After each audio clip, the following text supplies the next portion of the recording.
ನಮಸ್ಕಾರ. ಆ, ಕಾಲೇಜು ದಿನಗಳಲ್ಲಿ ನನಗೆ ಡೇಟಾ ಸ್ಟ್ರಕ್ಚರ್ಸ್ ಅಂತ ಒಂದು ಸಬ್ಜೆಕ್ಟ್ ಇತ್ತು. ಹ್ಮ್ ಅದರ ಟೆಕ್ಸ್ಟ್ ಬುಕ್ ಎಷ್ಟು ದಪ್ಪ ಇತ್ತು ಅಂದ್ರೆ ಅದನ್ನ ದಿಂಬಿನ ಥರನೂ ಉಪಯೋಗಿಸ್ಬೋದಿತ್ತು. ಹೌದು ಹೌದು ನೆನಪಿದೆ. ಅದನ್ನ ನೋಡಿದಾಗ್ಲೇ ಅರ್ಧ ಪ್ರಾಣ ಹೋದಾಗೆ ಆಗೋತಿತ್ತು. ಇಷ್ಟೊಂದು ಕಲಿಯೋದು ಹೇಗೆ, ಎಲ್ಲವನ್ನು ತಲೆಗೆ ತುಂಬಿಸ್ಕೊಳ್ಳೋದು ಹೇಗೆ ಅಂತ. ಈ ಮಾಹಿತಿ ಪ್ರವಾಹದಲ್ಲಿ ಮುಳುಗಿ ಹೋಗದೆ ನಾವು ಕಲಿಬೇಕಾದ್ದನ್ನು ಸರಿಯಾಗಿ ಕಲಿಯೋದು ಹೇಗೆ? ಇದು ಬಹುಶಃ ಪ್ರತಿಯೊಬ್ಬ ವಿದ್ಯಾರ್ಥಿ, ಅಷ್ಟೇ ಯಾಕೆ ಹೊಸ ಸ್ಕಿಲ್ ಕಲಿಯೋ ಪ್ರತಿಯೊಬ್ಬರೂ ಎದುರಿಸುವ ಸಮಸ್ಯೆ. ಹೌದು ಆ ದಪ್ಪ ಪುಸ್ತಕ ಅನ್ನೋದು ಒಂದು ದೊಡ್ಡ ಪರ್ವತದ ಹಾಗೆ ಕಾಣುತ್ತೆ. ಹೌದು. ಇವತ್ತು ನಾವು ಚರ್ಚಿಸ್ತಿರೋ ವಿಷಯವೇ ಇದು. ನಮ್ಮ ಕೈಯಲ್ಲಿರೋ ಒಂದು ರಿಸರ್ಚ್ ಪೇಪರ್ ಕಲಿಯುವ ಪ್ರಕ್ರಿಯೆಯನ್ನೇ ಒಡೆದು ವಿಶ್ಲೇಷಣೆ ಮಾಡುತ್ತೆ. ನಮ್ಮ ಮೆದುಳು ಮಾಹಿತಿಯನ್ನ ಹೇಗೆ ಹಿಡಿದಿಟ್ಕೊಳ್ಳುತ್ತೆ ಅನ್ನೋದ್ರ ಬಗ್ಗೆ ಕೆಲವು ಅದ್ಭುತ ಒಳನೋಟಗಳನ್ನ ನೀಡುತ್ತೆ. ನಮ್ಮ ಇವತ್ತಿನ ಗುರಿ ಆ ಪರ್ವತವನ್ನು ನೋಡಿ ಭಯಪಡದೆ ಅದನ್ನ ಹತ್ತಲು ಬೇಕಾದ ದಾರಿಯನ್ನು ಕಂಡುಹಿಡಿಯೋದು. ಅಂದ್ರೆ ನಾವು ಕಲಿಯೋದು ತಲೆಯಲ್ಲಿ ಗಟ್ಟಿಯಾಗಿ ಉಳಿಯುವಂತೆ ಒಂದು ಸ್ಟ್ರಾಂಗ್ ಫೌಂಡೇಶನ್ ಹಾಕೊಳ್ಳೋದು ಹೇಗೆ ಅಂತ ನೋಡೋಣ. ಕಲಿಯುವ ವಿಧಾನವನ್ನೇ ಕಲಿಯುವುದು, ಮೆಟಾ ಲರ್ನಿಂಗ್ ಅಂತಾರಲ್ಲ ಹಾಗೆ. ಎಕ್ಸಾಕ್ಟ್ಲಿ. ಹಾಗಿದ್ರೆ ಒಂದು ವಿಚಿತ್ರ ಪ್ರಶ್ನೆಯೊಂದಿಗೆ ಶುರು ಮಾಡೋಣ. ಒಂದು ದೊಡ್ಡ ಆನೆಯನ್ನು ತಿನ್ಬೇಕು ಅಂತ ಅನ್ಕೊಳ್ಳಿ. ಓಕೆ, ಅದನ್ನ ಹೇಗೆ ತಿನ್ನೋದು? ಇದು ಕೇಳಲಿಕ್ಕೆ ವಿಚಿತ್ರ ಅನ್ಸಿದ್ರೂ ಇದರ ಹಿಂದಿನ ತತ್ವ ತುಂಬಾನೇ ಸರಳ. ನಾವು ಚರ್ಚಿಸುತ್ತಿರುವ ಲೇಖನದಲ್ಲಿ ಇದನ್ನೇ ಒಂದು ಉದಾಹರಣೆಯಾಗಿ ತೆಗೆದುಕೊಳ್ತಾರೆ. ಹೌದಾ? ಹೌದು. ಉತ್ತರ ಸ್ಪಷ್ಟವಾಗಿದೆ. ಒಂದು ಆನೆಯನ್ನು ಒಂದೇ ಬಾರಿಗೆ ತಿನ್ನಲು ಯಾರಿಂದಲೂ ಸಾಧ್ಯವಿಲ್ಲ. ಅದು ಅಸಾಧ್ಯ. ಖಂಡಿತ ಆಗಲ್ಲ. ಆದರೆ ಅದೇ ಆನೆಯನ್ನು ಚಿಕ್ಕ ಚಿಕ್ಕ ತುಂಡುಗಳಾಗಿ ಮಾಡಿ ಪ್ರತಿದಿನ ಒಂದೊಂದು ತುಂಡನ್ನು ತಿಂದ್ರೆ ಖಂಡಿತ ಒಂದು ದಿನ ಇಡೀ ಆನೆ ಖಾಲಿಯಾಗುತ್ತದೆ. Okay okay. ಈ ಆನೆ ತಿನ್ನುವ ತಂತ್ರವನ್ನು ನನ್ನ ದಪ್ಪ ಡೇಟಾ ಸ್ಟ್ರಕ್ಚರ್ಸ್ ಪುಸ್ತಕಕ್ಕೆ ಅನ್ವಯಿಸೋಣ. ಆ ಪುಸ್ತಕವೇ ಆನೆ ಅಲ್ವಾ? ಖಂಡಿತ. ಆ ಆನೆ ಅನ್ನೋದು ಒಂದು ದೊಡ್ಡ ಟೆಕ್ಸ್ಟ್ ಬುಕ್, ಒಂದು ಕಷ್ಟಕರವಾದ ವಿಷಯ ಅಥವಾ ನೀವು ಕಲಿಬೇಕೆಂದಿರುವ ಯಾವುದೇ ದೊಡ್ಡ ಸ್ಕಿಲ್ ಆಗಿರಬಹುದು. ಒಂದೇ ವಾರದಲ್ಲಿ ಪೂರ್ತಿ ಪುಸ್ತಕ ಓದಿ ಮುಗಿಸ್ತೀನಿ ಅಂತ ಹೊರಟ್ರೆ ಅದು ಹತಾಶೆಯಲ್ಲಿ ಕೊನೆಯಾಗತ್ತೆ. ಆದ್ರೆ ಆ ಪುಸ್ತಕದಲ್ಲಿರೋ ಒಂದೊಂದೇ ಪರಿಕಲ್ಪನೆಯನ್ನು ಅಂದ್ರೆ ಆನೆಯ ಒಂದೊಂದೇ ತುಂಡನ್ನು ಪ್ರತಿದಿನ ಒಂದರಂತೆ ನಿಧಾನವಾಗಿ ಕಲಿತ್ರೆ ಇಡೀ ವಿಷಯದ ಮೇಲೆ ಹಿಡಿತ ಸಾಧಿಸಬಹುದು. ಹೌದು. ಆ ಲೇಖನದಲ್ಲಿ ಒಂದು ಲೆಕ್ಕಾಚಾರವೇ ಇದೆ. ಒಂದು ಪುಸ್ತಕದಲ್ಲಿ ಸುಮಾರು 150 ಮುಖ್ಯ ಪರಿಕಲ್ಪನೆಗಳೆಂದ್ರೆ ದಿನಕ್ಕೆ ಒಂದೇ ಒಂದು ಕಾನ್ಸೆಪ್ಟ್ ಕಲ್ತ್ರು 150 ದಿನಗಳಲ್ಲಿ ಅಂದ್ರೆ ಸುಮಾರು 5 ತಿಂಗಳಲ್ಲಿ ಆ ಇಡೀ ಸಬ್ಜೆಕ್ಟ್ ಮೇಲೆ ಹಿಡಿತ ಸಾಧಿಸಬಹುದು ಅಂತ. ಆದ್ರೆ ಇದು ಕೇಳಿದಷ್ಟು ಸುಲಭನಾ? ಅದೇ ಪ್ರಶ್ನೆ. ನಾನು ಕಾಲೇಜ್ನಲ್ಲಿದ್ದಾಗ ಇದೇ ತರ ಪ್ಲಾನ್ ಮಾಡಿದ್ದೆ. 2 ದಿನ ಚೆನ್ನಾಗಿ ಓದಿದೆ, 3ನೇ ದಿನ ಕಾಲೇಜ್ ಫೆಸ್ಟ್ ಬಂತು, ಆಮೇಲೆ ಏನಾಯ್ತಂತ ಕೇಳಬೇಡಿ. ಈ ಸಿದ್ಧಾಂತ ನಿಜ ಜೀವನದಲ್ಲಿ ಎಷ್ಟು ಪ್ರಾಯೋಗಿಕ? ಬಹಳ ಮುಖ್ಯವಾದ ಪ್ರಶ್ನೆ. ಲೇಖಕರು ಹೇಳೋದು ಇದೊಂದು ಎಲ್ಲ ಅಥವಾ ಏನೂ ಇಲ್ಲ ಅನ್ನೋ ಆಟ ಅಲ್ಲ. ಓಕೆ. ಪ್ಲಾನ್ ಪ್ರಕಾರ ಒಂದು ದಿನ ಓದಲಾಗದಿದ್ದರೆ ಪರವಾಗಿಲ್ಲ, ಮರುದಿನ ಮುಂದುವರಿಸಿ. ಮುಖ್ಯವಾದದ್ದು ಸ್ಥಿರತೆ ಅಂದ್ರೆ ಕನ್ಸಿಸ್ಟೆನ್ಸಿ, ಪರಿಪೂರ್ಣತೆ ಅಂದ್ರೆ ಪರ್ಫೆಕ್ಷನ್ ಅಲ್ಲ. ಪ್ರತಿದಿನ ಸ್ವಲ್ಪ ಸ್ವಲ್ಪವೇ ಕಲಿಯುದ್ರಿಂದ ಒಂದು ದೊಡ್ಡ ಮಾನಸಿಕ ಪ್ರಯೋಜನ ಇದೆ. ನಮ್ಮ ಮೇಲಿನ ಒತ್ತಡ ಕಡಿಮೆಯಾಗತ್ತೆ. ಹೌದು, ನಾನು ಏನೋ ಸಾಧಿಸ್ತಾ ಇದ್ದೀನಿ ಅನ್ನೋ ಫೀಲಿಂಗ್ ಬರುತ್ತೆ. ಅದೇ, ಅದು ಆತ್ಮವಿಶ್ವಾಸವನ್ನ ಹೆಚ್ಚಿಸುತ್ತೆ. ಹೀಗೆ ಮಾಡಿದ್ರೆ ವರ್ಷಕ್ಕೆ ಒಂದು ಆನೆಯಲ್ಲ ಅಂದ್ರೆ ಒಂದು ಸಬ್ಜೆಕ್ಟ್ ಅಲ್ಲ, 10 ಆನೆಗಳನ್ನು ಅಂದ್ರೆ 10 ವಿಷಯಗಳನ್ನು ಆರಾಮಾಗಿ ಮುಗಿಸಬಹುದು ಅಂತ ಲೇಖಕರು ವಾದಿಸ್ತಾರೆ. ವಾವ್. ಕಲಿಕೆ ಒಂದು ಹೊರೆಯಾಗುವ ಬದಲು ಒಂದು ಅಭ್ಯಾಸವಾಗಿ ಬದಲಾಗುತ್ತದೆ. ಸರಿ, ಹಾಗಿದ್ರೆ ಆನೆಯನ್ನು ತುಂಡುಗಳಾಗಿ ಕತ್ತರಿಸಲು ನಾನು ಸಿದ್ಧ. ಆದರೆ ನಾನು ತಿನ್ನಲು ಶುರು ಮಾಡಿದ ಮೊದಲ ತುಂಡೇ ಕಲ್ಲಿನಷ್ಟು ಗಟ್ಟಿಯಾಗಿದ್ರೆ ಏನ್ ಮಾಡೋದು? ಅಂದ್ರೆ ಪುಸ್ತಕದ ಮೊದಲ ಅಧ್ಯಾಯದ ಮೊದಲ ಪ್ಯಾರಾಗ್ರಾಫ್ ಓದಿದ್ರೂ ಅರ್ಥವಾಗದಿದ್ದರೆ ಪಠ್ಯಪುಸ್ತಕಗಳು ಇಲ್ಲಿಯೇ ನಮ್ಮನ್ನು ಕೈಬಿಡ್ತಾವಲ್ವಾ? ನಿಖರವಾಗಿ ನೀವು ಸರಿಯಾದ ಪಾಯಿಂಟ್ಗೆ ಬಂದ್ರಿ. ನಾವು ಚರ್ಚಿಸುತ್ತಿರುವ ಈ ಸಿದ್ಧಾಂತದ ಪ್ರಕಾರ ಹೆಚ್ಚಿನ ಟೆಕ್ಸ್ಟ್ ಬುಕ್ಗಳಲ್ಲಿ ಒಂದು ಮೂಲಭೂತ ದೋಷವಿದೆ. ವಿಶೇಷವಾಗಿ ಗಣಿತ, ಭೌತಶಾಸ್ತ್ರ ಅಥವಾ ಪ್ರೋಗ್ರಾಮಿಂಗ್ನಂತಹ ವಿಷಯಗಳಲ್ಲಿ ವಿದ್ಯಾರ್ಥಿಗಳಿಗೆ ಹಿಂದಿನ ತರಗತಿಗಳ ಜ್ಞಾನ ಸಂಪೂರ್ಣವಾಗಿ ನೆನಪಿದೆ ಎಂದು ಆ ಪುಸ್ತಕಗಳು ಭಾವಿಸುತ್ತವೆ. ಓ ಹೌದು, ಇದು 100ಕ್ಕೆ 100 ಸತ್ಯ. ನಾನು ಕ್ಯಾಲ್ಕುಲಸ್ ಕಲಿಯುವಾಗ ತುಂಬಾ ಕಷ್ಟಪಟ್ಟಿದ್ದೆ, ಯಾಕೆಂದ್ರೆ ನನ್ನ ಆಲ್ಜೀಬ್ರಾ ಅಡಿಪಾಯ ಅಷ್ಟು ಸ್ಟ್ರಾಂಗ್ ಇರ್ಲಿಲ್ಲ.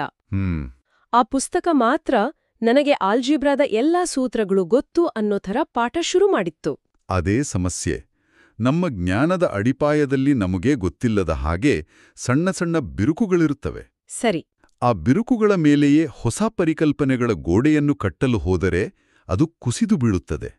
ಆಗ ನಮಗೆ ನಾನು ಈ ಸಬ್ಜೆಕ್ಟ್ಗೆ ಲಾಯಕ್ಕಿಲ್ಲ ಅಂತ ಅನ್ಸ್ಬಿಡುತ್ತೆ. ಹಾಗಿದ್ರೆ ಇದಕ್ಕೆ ಪರಿಹಾರ ಏನು? ಆ ಬಿರುಕುಗಳನ್ನು ಹುಡುಕಿ ಸರಿಪಡಿಸೋದು ಹೇಗೆ?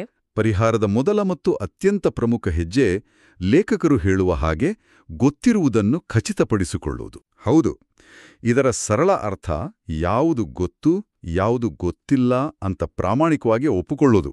ಓಕೆ. ಈಗಾಗಲೇ ಚೆನ್ನಾಗಿ ತಿಳಿದಿರುವ ವಿಷಯವನ್ನು ಮತ್ತೆ ಮತ್ತೆ ಓದಿ ಸಮಯ ವೇಸ್ಟ್ ಮಾಡಬಾರ್ದು. ಅದೇ ಸಮಯದಲ್ಲಿ ಒಂದು ವಿಷಯದ ಬಗ್ಗೆ ಸ್ವಲ್ಪ ಅನುಮಾನವಿದ್ರೂ ಇದು ನನಗೆ ಪೂರ್ತಿಯಾಗಿ ಗೊತ್ತಿಲ್ಲ ಎಂದು ಒಪ್ಪಿಕೊಳ್ಳಲು ಹಿಂಜರಿಯಬಾರದು. ಆದರೆ ಒಂದು ವಿಷಯದ ಬಗ್ಗೆ ಸ್ವಲ್ಪ ಗೊತ್ತು, ಸ್ವಲ್ಪ ಗೊತ್ತಿಲ್ಲ ಅನ್ನೋ ಸ್ಥಿತಿಯಲ್ಲಿದ್ರೆ ಏನ್ ಮಾಡೋದು?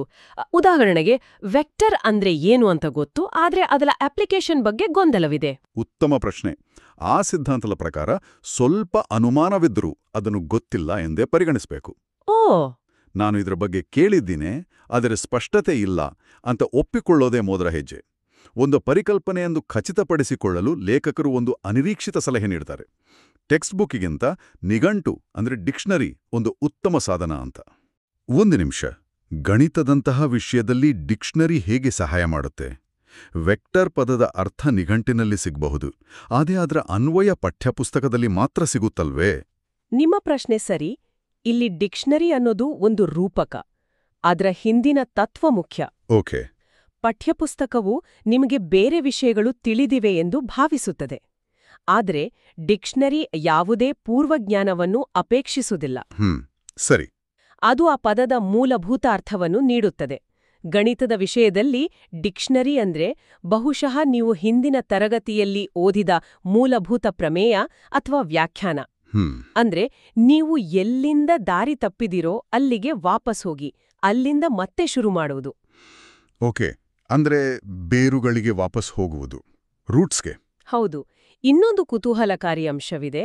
ಒಂದು ವಿಷಯದ ಬಗ್ಗೆ ನಮಗೆ ತಿಳಿದಿರುವುದು ತಪ್ಪು ಎಂದು ಖಚಿತವಾದರೆ ಅದು ಕೂಡ ಒಂದು ರೀತಿಯ ಜ್ಞಾನವೇ. ಅದು ಹೇಗೆ? ನಾನು ಇಷ್ಟು ದಿನ ಜಾವಾ ಅಂದ್ರೆ ಇಂಡೋನೇಷ್ಯಾದ ಒಂದು ದ್ವೀಪ ಅಂದ್ಕೊಂಡಿದ್ದೆ, ಆದರೆ ಈಗದು ಒಂದು ಪ್ರೋಗ್ರಾಮಿಂಗ್ ಭಾಷೆ ಅಂತ ತಿಳಿಯಿತು ಅನ್ನೋದು ಕೂಡ ಜ್ಞಾನದ ಒಂದು ಹಂತ. ಹೌದು, ಯಾಕೆಂದ್ರೆ ಈಗ ಸತ್ಯ ಏನು ಅಂತ ಗೊತ್ತಾಯ್ತು. ಎಕ್ಸಾಕ್ಟ್ಲಿ. ಯಾಕೆಂದ್ರೆ ಈಗ ನಮಗೆ ಸತ್ಯ ಏನು ಅಂತ ಹುಡುಕುವ ಸ್ಪಷ್ಟತೆ ಸಿಕ್ಕಿದೆ. ಅಡಿಪಾಯದಲ್ಲಿದ್ದ ಒಂದು ಬಿರುಕನ್ನು ಸರಿಪಡಿಸಿದ ಹಾಗೆ. ಸರಿ, ಈಗ ಅಡಿಪಾಯ ಸರಿಪಡಿಸ್ಕೊಳ್ತಿದವೆ. ಆದ್ರೆ ಕಲಿಯುವಾಗ ಮತ್ತೊಂದು ಸಮಸ್ಯೆ ಬರುತ್ತೆ. ಒಂದೇ ರೀತಿ ಕೇಳಿಸುವ ಅಥವಾ ಕಾಣುವ ವಿಷಯಗಳ ನಡುವೆ ಆಗೋ ಗೊಂದಲ. ಹೌದು. ಉದಾಹರಣೆಗೆ, ನಾನು ಮೆಡಿಕಲ್ ವಿದ್ಯಾರ್ಥಿಯಲ್ಲ, ಆದ್ರೆ ಆ ಲೇಖನದಲ್ಲಿ ಕೊಟ್ಟ ಉದಾಹರಣೆ ಚೆನ್ನಾಗಿದೆ. ಹೈಪರ್ಕೆಲೇಮಿಯಾ ಮತ್ತು ಹೈಪೋಕೆಲೇಮಿಯಾ ಎರಡೂ ಪದಗಳು ಒಂದೇ ಥರ ಇವೆ. ಇವುಗಳ ವ್ಯತ್ಯಾಸ ನೆನ್ಪಿಟ್ಕೊಳ್ಳೋದು ಹೇಗೆ? ಇದು ಬಹಳ ಸಾಮಾನ್ಯವಾದ ಸಮಸ್ಯೆ. ನಮ್ಮ ಮೆದುಳು ಶಕ್ತಿಯನ್ನು ಉಳಿಸಲು ವಿನ್ಯಾಸಗೊಂಡಿದೆ. ಅದು ಸಾಮ್ಯತೆಗಳನ್ನು ಒಟ್ಟಿಗೆ ಸೇರಿಸಿ ಸಾಮಾನ್ಯಕರಿಸುತ್ತದೆ. ಅದಕ್ಕೆ ಗೊಂದಲವಾಗುವುದು. ಸರಿ. ಈ ಸಿದ್ಧಾಂತದ ಪ್ರಕಾರ ಅಂತಹ ವಿಷಯಗಳನ್ನು ಎಂದಿಗೂ ಒಂದಾದ ನಂತರ ಒಂದು ಅಂದ್ರೆ ಪ್ರತ್ಯೇಕವಾಗಿ ಕಲಿಬಾರ್ದು. ಪ್ರತ್ಯೇಕವಾಗಿ ಕಲಿಬಾರ್ದಾ? ಇದು ಸ್ವಲ್ಪ ವಿಚಿತ್ರವಾಗಿ ಕೇಳಿಸ್ತಿದೆ. ಸಾಮಾನ್ಯವಾಗಿ ನಾವು ಒಂದನ್ನ ಕಲಿತು ಆಮೇಲೆ ಇನ್ನೊಂದನ್ನು ಕಲಿತೇವೆ. ಹೌದು. ಇದರಲ್ಲೊಂದು ಕ್ರಮವಿದೆ. ಮೊದಲನೇದು ಗುಂಪು ಮಾಡೋದು. ಹೈಪೋ ಅಂದ್ರೆ ಕಡಿಮೆ, ಹೈಪರ್ ಅಂದ್ರೆ ಹೆಚ್ಚು ಅಲ್ವಾ? ಹೌದು. ಹಾಗಾಗಿ ಹೈಪೋಗೆ ಸಂಬಂಧಿಸಿದ ಎಲ್ಲಾ ಕಾನ್ಸೆಪ್ಟ್ಗಳನ್ನ ಒಂದು ಕಡೆ ಮತ್ತು ಹೈಪರ್ಗೆ ಸಂಬಂಧಿಸಿದ ಎಲ್ಲಾ ಕಾನ್ಸೆಪ್ಟ್ಗಳನ್ನ ಇನ್ನೊಂದು ಕಡೆ ಗುಂಪು ಮಾಡಬೇಕು. Okay, grouping. ಎರಡನೇದು ಸಾಮ್ಯತೆಗಳನ್ನು ಗುರುತಿಸುವುದು.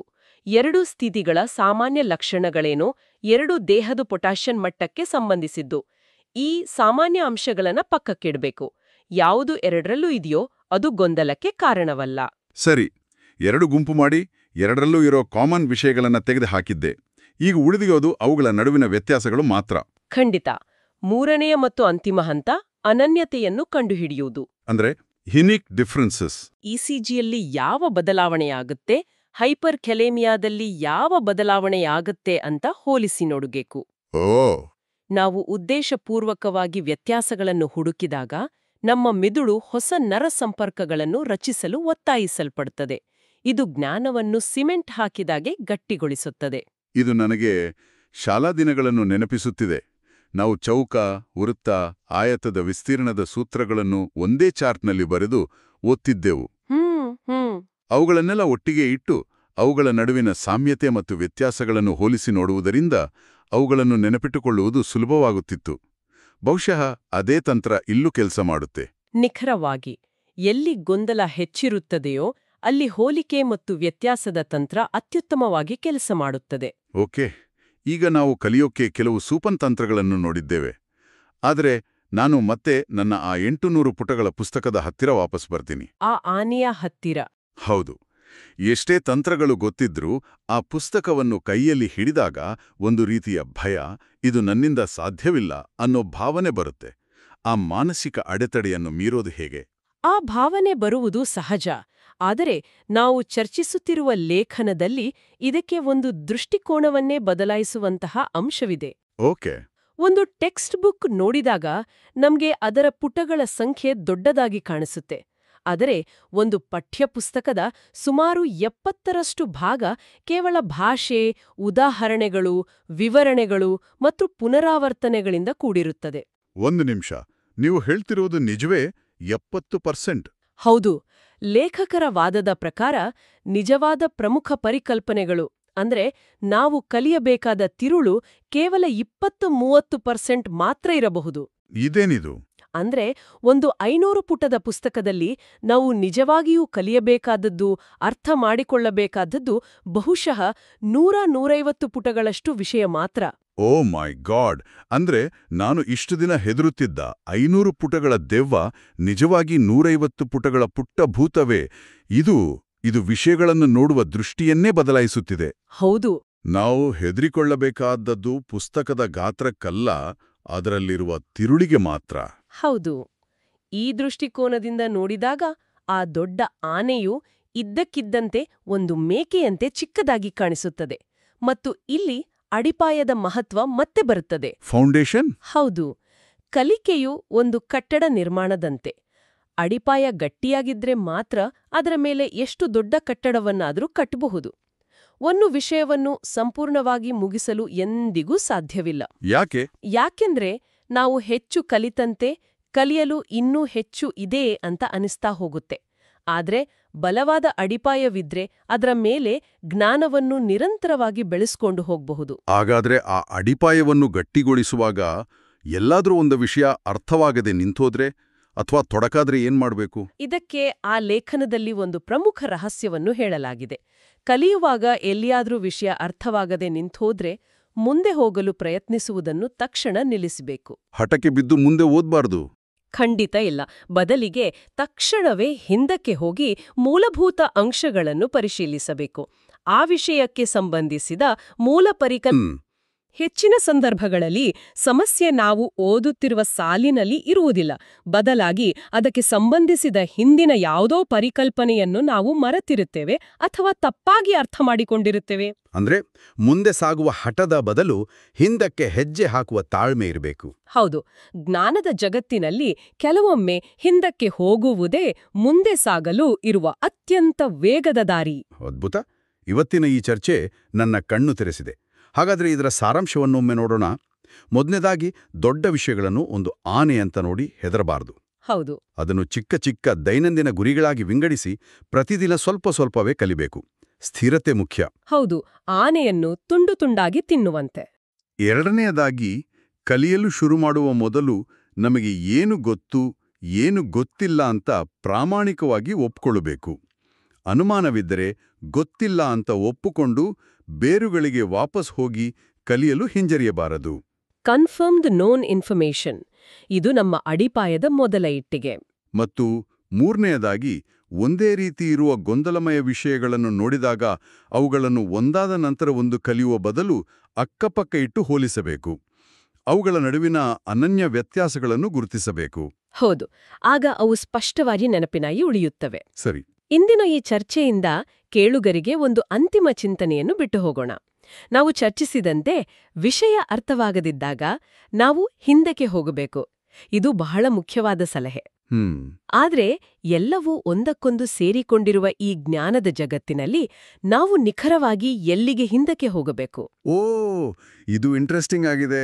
ಸಮಸ್ಯೆ ನಾವು ಓದುತ್ತಿದ್ದ ಹಿಂದಿನ ಪ್ಯಾರಾಗ್ರಾಫ್ನಲ್ಲಿತ್ತೆ, ಅಥವಾ ಹಿಂದಿನ ಅಧ್ಯಾಯದಲ್ಲಿತ್ತೆ, ಅಥವಾ ವರ್ಷಗಳ ಹಿಂದೆ ನಾವು ಶಾಲೆಯಲ್ಲಿ ತಪ್ಪಾಗಿ ಅರ್ಥ ಮಾಡಿಕೊಂಡಿದ್ದ ಯಾವುದೋ ಒಂದು ಮೂಲಭೂತ ಪರಿಕಲ್ಪನೆಯಲ್ಲಿತ್ತೆ? ನಮ್ಮ ಮುಂದಿನ ಕಲಿಕೆಯ ಸವಾಲಿನಲ್ಲಿ ಈ ಪ್ರಶ್ನೆಯ ಬಗ್ಗೆ ಆಲೋಚಿಸುವುದು ನಮ್ಮ ಕಲಿಕೆಯ ಪ್ರಕ್ರಿಯೆಯನ್ನು ಇನ್ನಷ್ಟು ಆಳವಾಗಿ ಅರ್ಥಮಾಡಿಕೊಳ್ಳಲು ಸಹಾಯ ಮಾಡಬಹುದು.